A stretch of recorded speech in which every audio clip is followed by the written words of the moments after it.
record this, and that way I'll be able to send the recording out to everyone, and I imagine Kyle will also be generous enough to share his slides with us. But for now, I'm just going to say thanks again for coming from the Technology and Trends Roundtable, and I'm going to turn it over to Kyle. Great. Thank you so much, Jenny. Thank you all for joining me. I know this is probably a very busy time of year for all of you. It certainly is here at Wake Forest, so much so that I barely had time to throw these slides together, so we'll see how this goes. But I promise that you're going to come away from this with something useful. Let's get to my slides here. There we go. That's what I look like. That's me. That's Kyle. I'm the e-learning librarian here at Wake Forest University. I've been here since about 2012, and I basically work with faculty that are doing anything with technology in their instruction. I also teach a 1.5 credit course fully online, and I've been doing that for a few years now. You can reach me at Twitter or my email there, but that's not the really important part. The thing that I want to point you to right now is the short form. I know a lot of you probably saw this earlier in the chat, but if you're a late arrival, if you can go to this link, it's also linked in the chat. I think it's just a short 3-question survey. The reasons for this will become apparent later, but I want to have some responses in there so you get a delightful little treat at the end of this. So I'll leave that link up there for just a second and give everyone time to respond to that.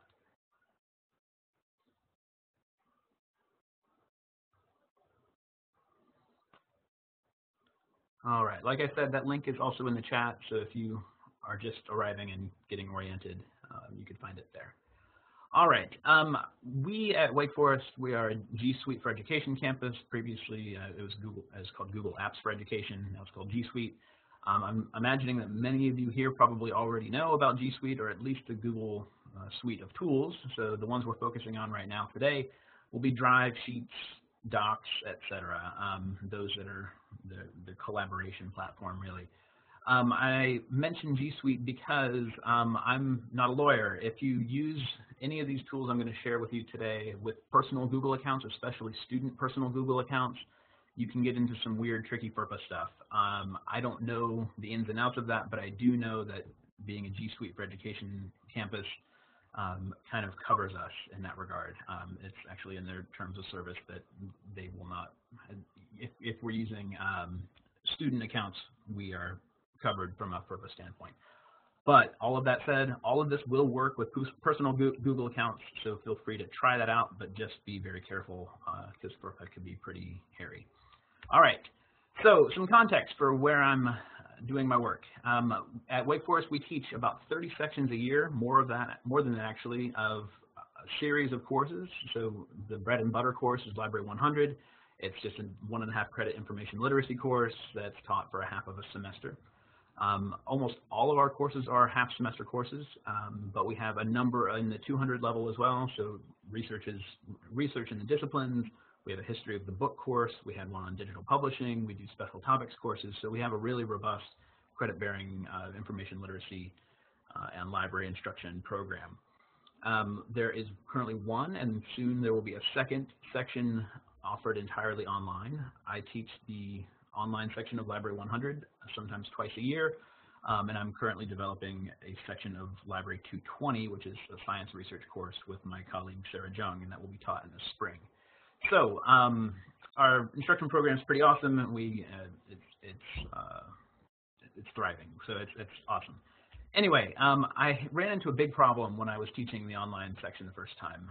I hate working with files. If you've ever taught with an LMS like Sakai or Blackboard or Moodle, you know that uploading and downloading files is the absolute worst. And I know that there's a better way. So a few of these problems. I want to be able to collect work, student work, without uploading stuff to the LMS, without getting corrupted files or having students upload the wrong format like Pages for Mac or something like that. I don't want to clog my downloads folder, all of that stuff that goes with grading student work with file uploads. It's the worst. Another problem is how I want to be able to quickly grade student work, see their revisions, make comments, allow for some collaboration. I want to be able to return student work without the problems I introduced previously with different versions and corrupted files and that kind of stuff. So I want to be able to grade and provide feedback easily, seamlessly, and in kind of real time. And yet a third problem is I want to be able to distribute course docs like the syllabus or checklists, anything like that. I want to be able to collaborate on group projects as a class. I want to give students a space to share stuff back with me without really needing to know how Google Drive handles sharing, and without, again, uploading files. So I knew that the solution to all this was Google Drive, just because I'm very familiar with its collaboration features. Instead of uploading files, you use Google Doc and you share it, and that becomes a live document. I'm able to make comments right on the document and see students' revisions. That was possible with Word, but most students I've experienced really don't know how to use the track changes feature, and then you get into versioning issues. So Google Drive, Google Docs is a much better solution for tracking comments and revision. You could also create shared folders with different permissions. So if I want to create a folder where I've given all of my students access to the contents of that folder but not edit access, I can do that. If I want to give everyone in my class edit access over a folder, Google Drive will let me do that. So I knew Google Drive was a no-brainer solution, but it introduced a new problem. It's a pain to duplicate, rename, share documents each semester, and to teach students how to share correctly, etc. These are by no means intuitive things for students, and it can be really time-consuming to duplicate all the stuff that you want to use each semester. So there was a solution that I discovered about 3 years ago. It's called Doctopus, which is a weird name, but it is a really amazing tool. It is an add-on for Google Sheets. It will share documents based on a roster that you have on a Google Sheet. It will look at a template document, rename it, and share it with students, and it will distribute documents, copies of those documents to student folders that it creates. I don't have to create duplicates. I don't have to create these folders. I don't have to touch sharing. Doctopus handles all of this for me. Doctopus is a project from Cloud Lab, which is from this amazing group called New Visions for Public Schools. They've developed tons of amazing add-ons for Drive, Sheets, Forms, etc. You can see their URL there, and I encourage you to check them out. They're doing a lot of work in the public K-12 space, but their work is just really benefiting the community at large. It's an amazing group. That led me to discover add-ons more generally. If you're not familiar with Drive add-ons, there's a whole universe of them, and they're all pretty amazing. They're kind of like apps for your phone, where if there's something that you want your phone to do, there's probably something out there that will do it. This has been kind of transformative for me to realize this, that if I want a Google spreadsheet to do something that I know it's probably capable of, I don't have to write a script to do it. I can find somebody who's already done that and just install that on that Google Sheet, and it's suddenly my sheet is not a spreadsheet anymore. It is a program. It is a piece of software, and that has been pretty transformative. So I'll show you how to access the add-ons in just a few minutes. So basically how Doctopus works is like this. I'll get to a demo here in a minute, but those demos have a tendency to hang, so I want to make sure that you're kind of familiar with the workflow. So you start with a roster, which is just in a Google Sheet, and that's going to have student names and their emails. That's all you need, names and emails. You would install Doctopus as an add-on to that sheet, and Doctopus is going to ask you a whole bunch of questions about how you want to share, what assignment you want to share. Thank you for recognizing the names, Jenny. Where you want them to actually go, whether you want each assignment to be shared individually with each student, or if you want to set up project groups. I'll demonstrate all of that in a minute. It will also create student folders. So if my roster has 20 students on it, it will create 20 folders, one for each individual student, and place those duplicated assignments in the appropriate folder. So it's super powerful, and it's all run from one sheet. It will create class folders like this. This is pretty complicated, but again, I'll show you in the live demo. So if you have a master class folder, within that class folder, you'll have 4 separate folders. There will be a shared folder for class edit, meaning that everyone in the class will have edit access over everything in that folder. Below that, you see the class view folder. which is shared with the students, but they don't have edit access over anything in that. That's where I would put my syllabus, rubrics, that kind of stuff. Down below there is a teacher folder that is only accessible to me, and within that folder would be anything that I need kind of from a teacher interface. So there would be all of my assignment folders. So I would click within assignment 1 and I would see all of my students' work for assignment 1, just as Google Docs. And then finally underneath that is the students folder, and contained within that is each individual student's folder, shared only between me and that student. I retain ownership over everything Doctopus creates until I explicitly give students ownership of it, meaning that if a student kind of wants to remove sharing from somebody, they can't do that because I'm the owner of that, and I control how it's shared, etc. It's good practice that when the assignment is over, I want to return ownership to the students so that they can be the steward of that assignment from then on. But basically, Doctopus is super powerful and saves you a ton of time for doing this stuff. All right, let's go into the demo. So this, like I said, has a tendency to hang, so please bear with me. And if stuff crashes and burns, I will maybe be able to describe it. Anyway, so I'm going to go after this. So what I've got here, if you could all see my Google Drive, I'm going to try not to fly around with my mouse too much. I have a tendency to do that. And if I do, please somebody tell me to slow down. I'm going to start with this. So this is what an assignment Doctopus looks like. I've already run Doctopus on this assignment. So I had my roster here with the student names. I ran Doctopus, and what it did is it looked at the template document that I wanted. It ran duplicates, created duplicates of those, and provided me a link to each student's file right here. So this is something that only the teacher would see. And I'll show you what the options are here. So I'm going to go to Add-Ons and then down to Doctopus and open. And this is kind of, it's a script, so it does take a few minutes sometimes. But here we go. I don't know why that is being shown. Oh, I'm sorry. I'm showing you the wrong thing right now. I want to create a new one. So this is kind of the finished product, what it looks like after everything is run. At this point, I can grade things. I can embargo the documents for grading, meaning that it strips out student share permissions. So I can grade things. I can provide feedback here. But the way we get started is with a fresh sheet. So this is just a blank Google Sheet. And within my Doctopus folder here, I've also created a bunch of assignment templates. So these are just Google Docs that I want Doctopus to duplicate for me.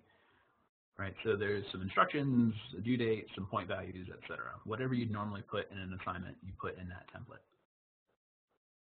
So I'm going to go now to the Doctopus add-on, and I'll open that up. If this is the first time you're doing this for a class, you would create a roster on this sheet, but because I've previously created a roster, Doctopus will let me ingest that roster onto this sheet. And I'll show you what that looks like. And they keep giving me this warning. I don't know why they're doing that.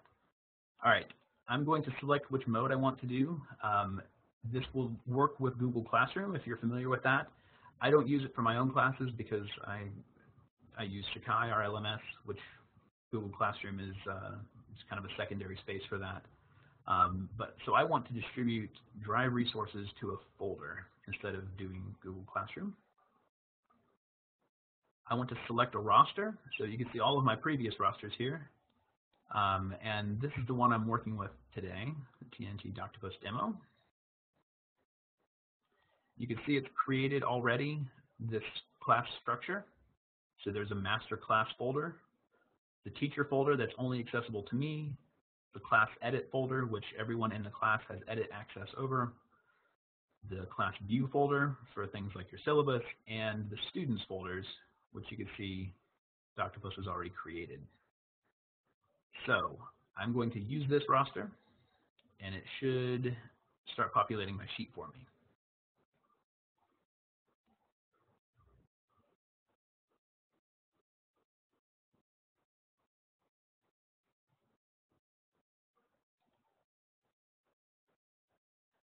And while that's loading, I'll show you the class structure that it created. So this is the class folder that Doctopus created the first time I ran this. So again, you see the class structure here. The teacher folder will include all of the assignments. So assignment 1 is one I've already created. And within that, you see all of my students' assignments. Let's go back to the students here. So this is my folder that contains student folders. And each of these individual folders is shared between me and each student. So if I were to look at this, the student would see the class edit folder, the class view folder, and any assignments that were shared with them. And I'll show you the student view in a minute. So let's go back to our Doctopus. Maybe it's done running. There we go. I will click next through this.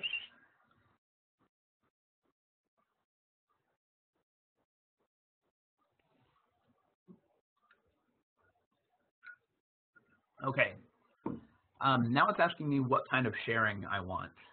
I'm going to dismiss this again. I don't know why it's doing that. Doctopus wants to know when it duplicates an item, how do you want it to be shared? Do you want it to be shared with each individual student and you want all of the assignments to be the same? Do you want differentiated instructions? So you can point it to two separate templates if you're doing like ability grouping or something like that. If you wanted to do project groups, you could assign students to a project group and share one document between 3 or 4 students. Or if you wanted to create whole class sharing, you could do that as well. So I'm going to just choose individual all the same because I want all of my students to work from separate documents. You could set whole class access, so I don't want anybody but my individual students to have access to their work, but you could say if you're doing like a peer review activity, you could give other students comment privileges or even edit privileges to the documents each students have. The assigned student access level, of course, you want them to be able to edit it, right? Otherwise, they could not do their work. So I'll do that. And I don't want them to be able to change the sharing permissions, so I'll check that box. And the first time I would say this roster includes folders I'd like to deliver this assignment to. I've already created those just to save us a little bit of time. And if you had like a co-teacher, so say you're working with a faculty member and you're embedding in their class or something like that, you can make the faculty member a co-teacher on this as well. So I'll save and continue. Then it should ask me where my template assignment lives.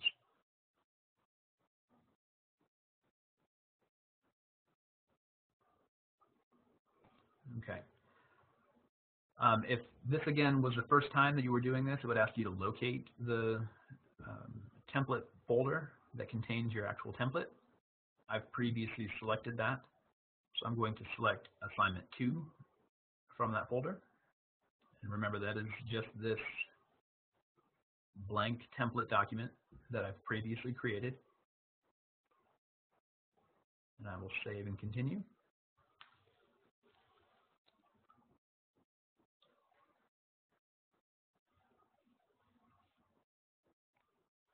All right, now it's asking me where I want this to go. So it's going to create an assignment folder in my teacher folder in Drive.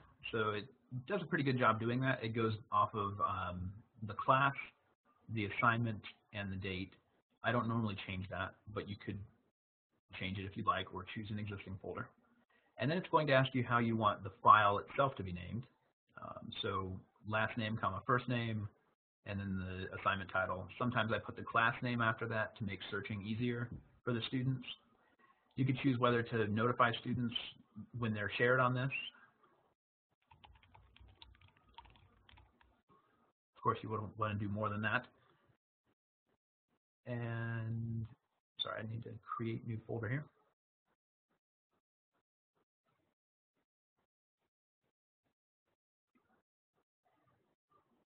There we go. So it created that assignment folder for me. That's how it's going to name the files, and I will continue.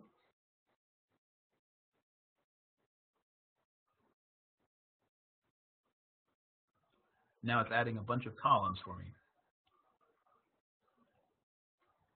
So when this is all done, it's asking me to confirm all of this. It's going to create 3 new things.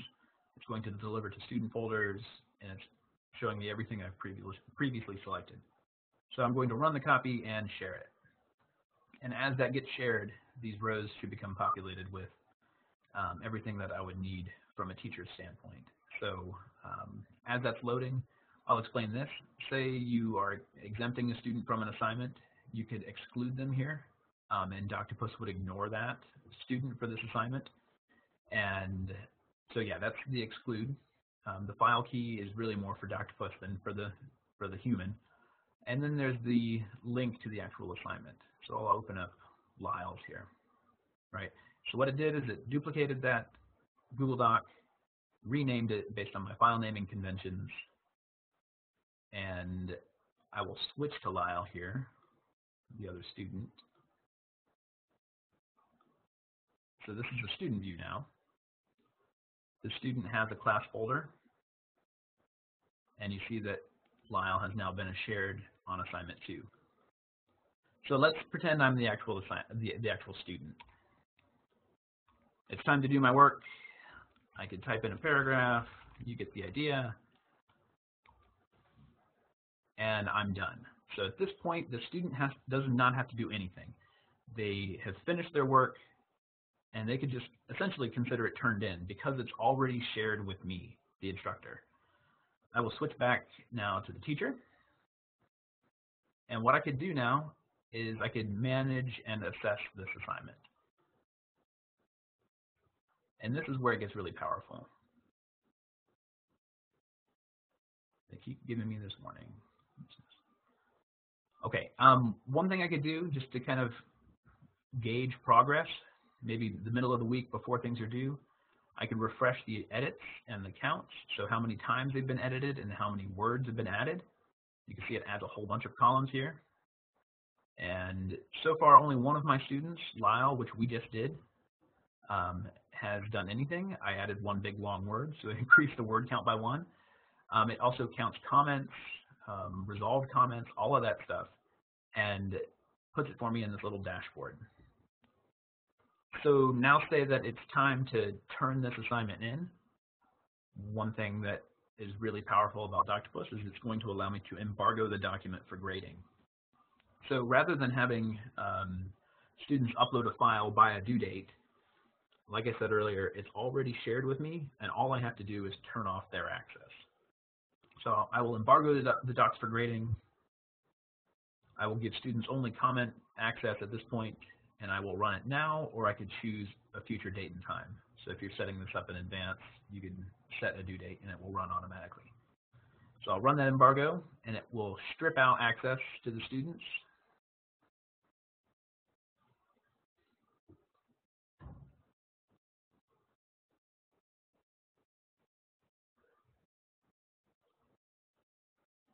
Again, sometimes it takes a minute.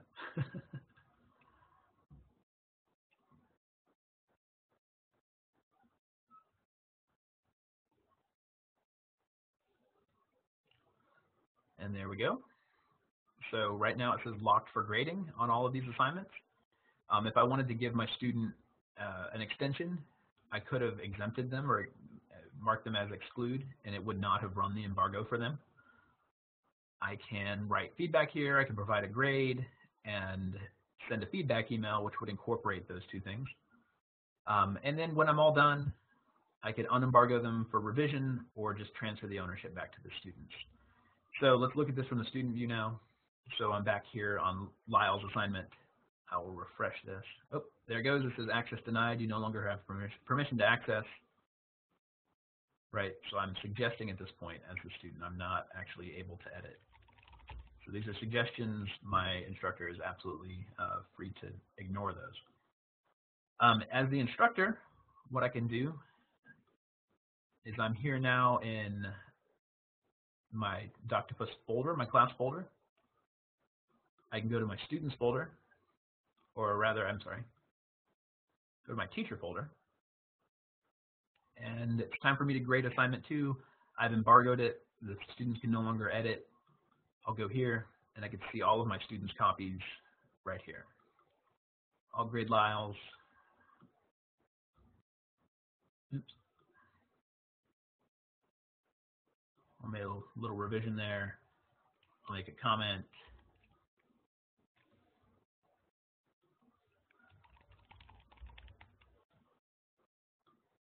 There we go. And now I'll quickly switch back to Lyle, and Lyle sees exactly what I see. That is real-time feedback. All the student has to do is do their work. They don't have to think about uploads. They don't have to think about naming conventions. They just have access to the stuff they need to do in the space that they're comfortable doing it, and they get my feedback automatically. All right, that was an absolute crash course on Doctopus.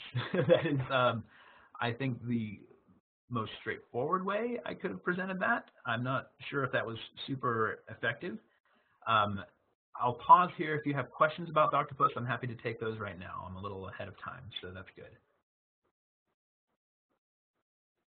So I actually have a question, Kyle. Sure. I'm wondering, I mean, I think this is awesome for like managing classes. Can you imagine other like workplace scenarios in which this would be useful for? Yeah, that's a great question. I have actually used this. So I chaired a university committee last year, and at the end of that academic year, I had to assess all of my colleagues for the dean of the college, just their participation, right? So what I did is I took their assessment form, I put it into Doctopus with a roster, and of course it was not shared with the individuals I was assessing.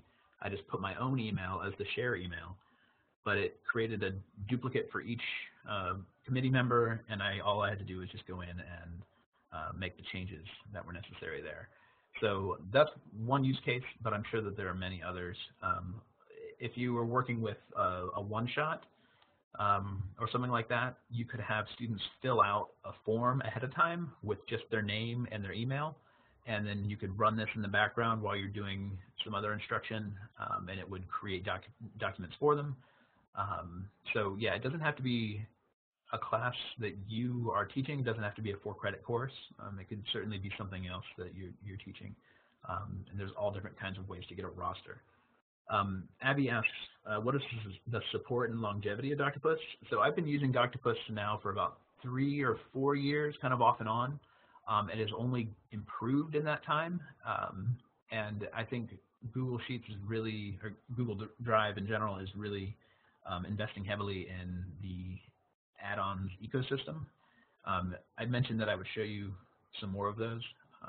So if you go to Add-Ons and say Get Add-Ons, there's hundreds of them, right? They're kind of like browser extensions, but Doctopus is always one of the top listed ones.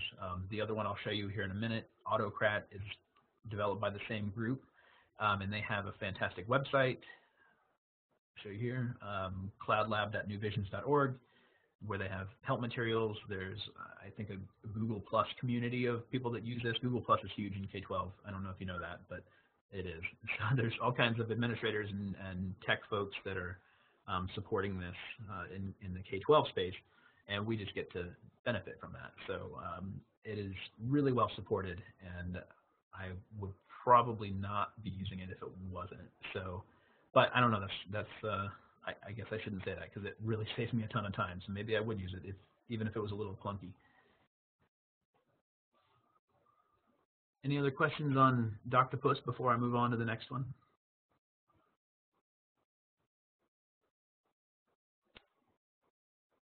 All right, hearing none, let's keep going.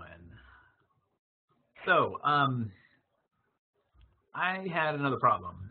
So not just teaching 4-credit courses, I wanted a streamlined way to handle all of the attendant administrivia of offering workshops, doing assessment, sending reminder emails, sending follow-up stuff.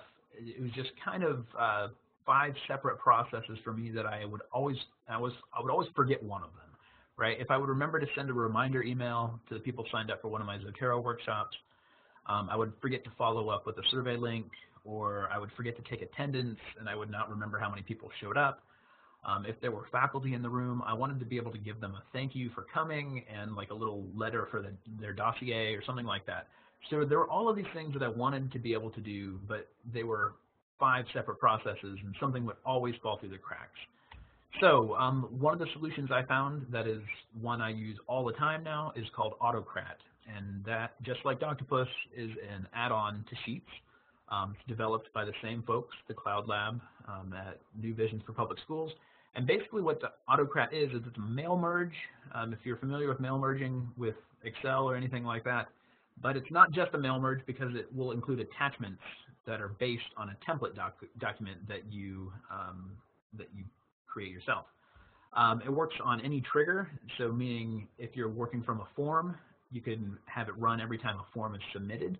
You could have it run once a day, every 24 hours, whatever, or you could have it just trigger manually to run. And it really just combines all of my processes into one streamlined thing. So this is kind of what that looks like. There's a roster with names and emails and anything else in a spreadsheet. AutoCrat is installed on that spreadsheet. You tell AutoCrat what template you'd like to merge the spreadsheet information into, and it will create either Google Docs or PDFs that will email to the folks on that spreadsheet. So let's look at what this looks like. So I had you all fill out a little form, right? So here we go. Thank you all for doing that. That was super helpful. I asked you your name, your email address, your institution, and one positive adjective that you'd like to describe you. I have AutoCrat installed on this sheet, just like I did with Doctopus. All you have to do is go to Add-Ons, get Add-Ons, and find AutoCrat. I will open AutoCrat.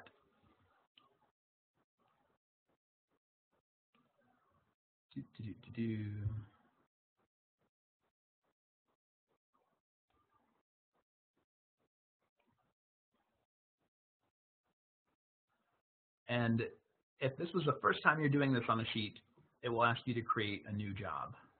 So let's look what that looks like. You can give it a name. It's going to ask you to select a template. I'm not going to actually go through this one yet, but I'll use this one.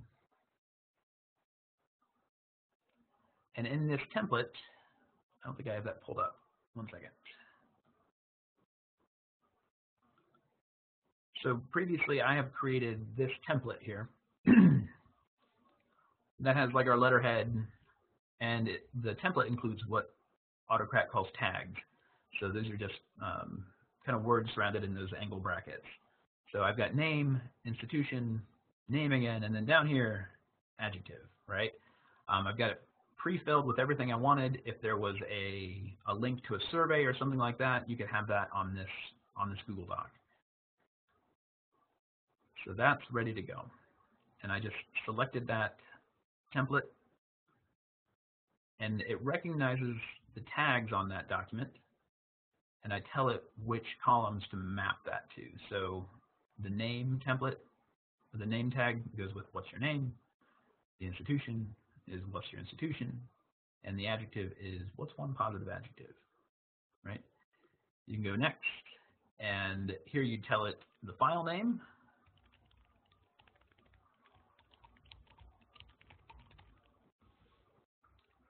I want to change this from a Google Doc to a PDF, meaning that the participants in this will get a PDF as opposed to a Google Doc.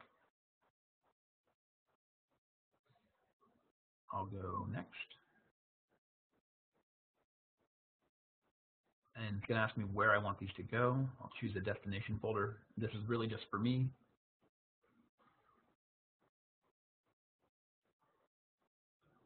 I'll select that one. And next. I don't want to, you can do other things with folders here as well, but I'm not going to get into that. You can set the merge condition. So I'm going to add a condition. This is basically when you want the AutoCrat application to run. So I'm going to say when the column timestamp is not null, I want, basically when there's something in the timestamp column, I want AutoCrat to run. So I'll do that. If you're doing this for something else, like I'm doing this for my workshop attendance, I have, basically what I do is I copy over the workshop attendees from the roster that gets sent to me, and then I have a column for attended, right? So I'm able to mark them off as attended, which keeps track of my attendance, but also serves as my merge condition. So if that is blank, then it just doesn't operate on that. Somebody asks if a cell is missing data, do you get an error message?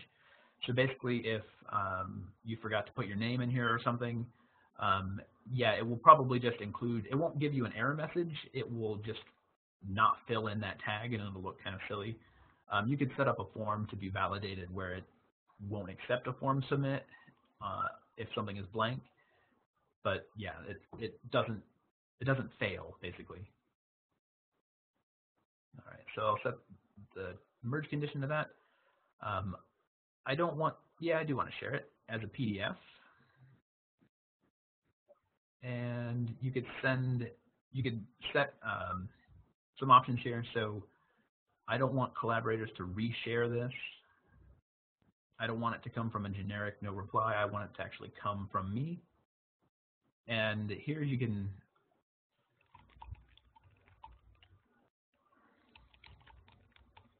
make a template email.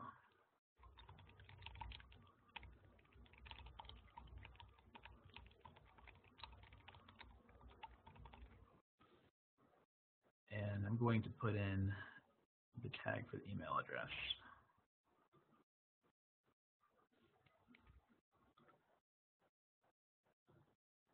This is being a little clunky today. Oops.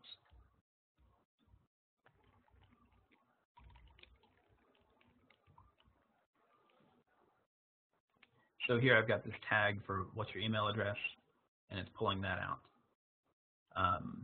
You could use tags in here as well if you wanted to include their name or something like that. And this is basically the email that people will get that includes an attachment. So I could set a form trigger. Basically, anytime somebody submits the form, it will run. I don't want that. I don't want it to run on a time trigger either, meaning once a day or so. I want to just tell this when to run. So I will save that. And I guess I'll go ahead and do this. I'll run this one that I just set up because I think I've got it. But I always need to test this a few times to make sure that everything's good. I'm pretty sure I got it. So if you get an email that includes a PDF that has a missing tag or something like that, you know that I did this live, all right? So let's see what this looks like. I've got a couple of jobs here. One is one I set up previously as I was testing this. That one works fine. But I'll run this test one so you can see exactly what it was that I set up. So I'll run this. And it's going to start the merge. This might take a minute because there's, 11 more or so.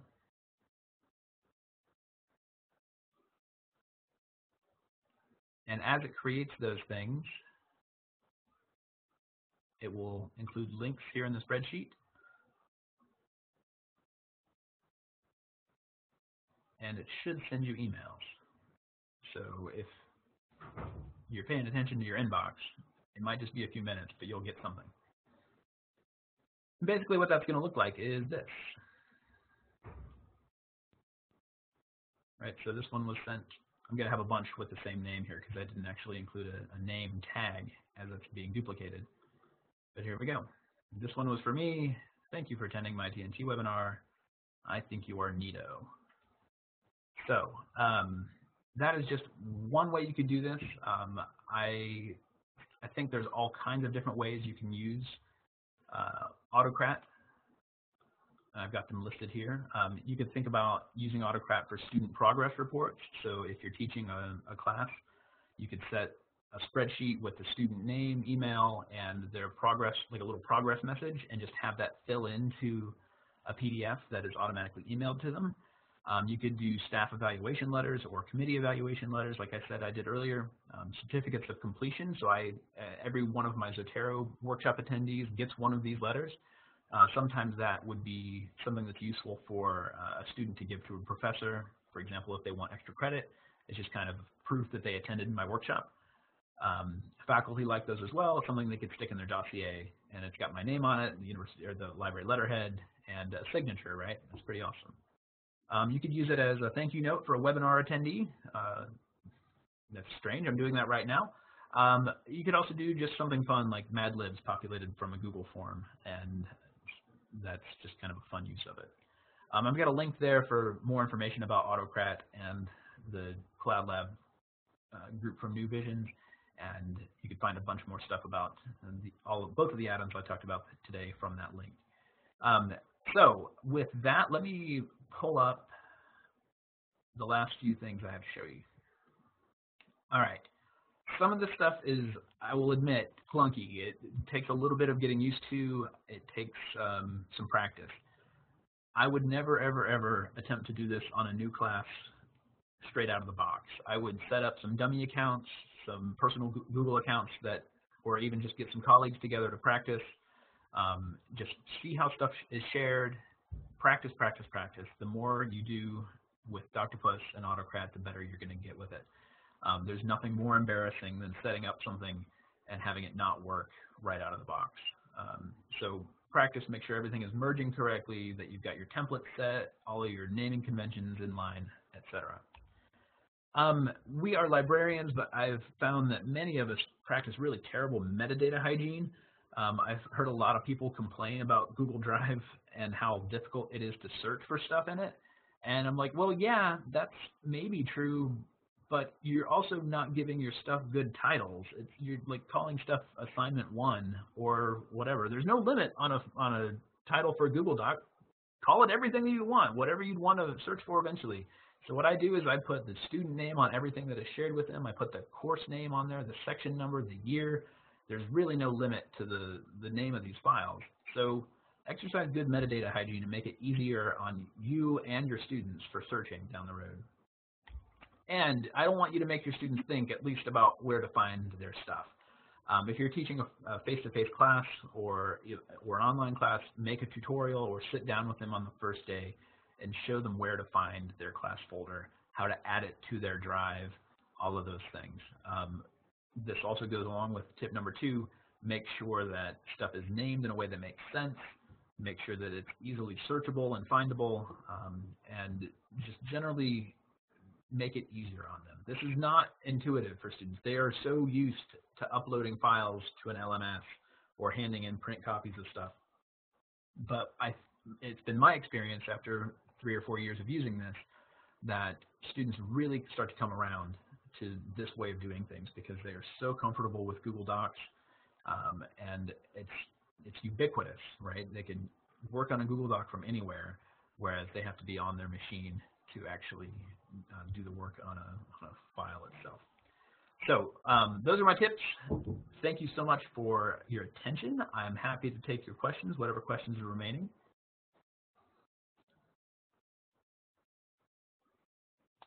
Kyle, did you see Leslie's question about a cell missing data? Yeah, I think I talked about that. Okay. If something is missing, if like a roster or a sheet that you're using on AutoCrat, if it's missing a cell, let me show you what that might look like.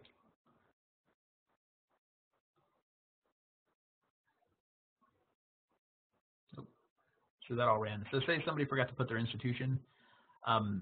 You could set it up so that like the form would not have accepted the form submit, right? You can make them all required form fields, or you can just simply be comfortable with that not populating in the merged document. So like in the PDF that's been sent, for example, this one, I think you are smart. It would have just had the tag for adjective, right? It's a little embarrassing, but there are ways to get around that. It won't fail on you. It won't say, hey, can't share this, unless there's like a missing email address. It will say failed to send email, which is kind of important. But it will always run the merge and share it with you. It just won't always do everything that you need it to do if something is missing.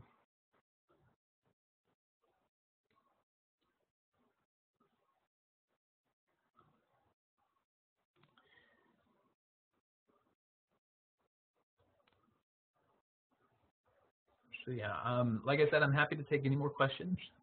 If you want to pop one into the chat, that's fine.